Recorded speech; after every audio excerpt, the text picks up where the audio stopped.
একটি ছোট্ট গল্প বলতে চাইছি, হয়তোবা ভালো লাগবে।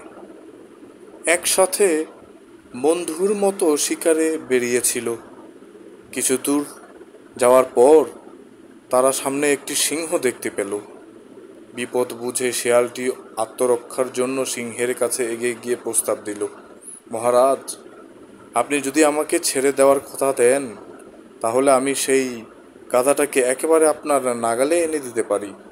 সিংহ রাজি হয়ে বলল, বেশ তো, তাই হবে, আমি কথা দিলাম। সিংহের কথা শুনে শেয়াল গাধাটিকে চালাকি দিয়ে ভুলিয়ে ভালিয়ে সিংহের কাছাকাছি একটি ফাঁদের মধ্যে নিয়ে এলো।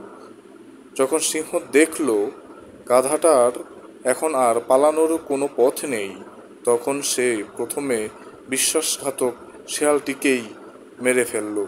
তারপর ধীরে সুস্থে গাধাটির কাছে এগিয়ে গেল। ধন্যবাদ যারা শুনছিলেন।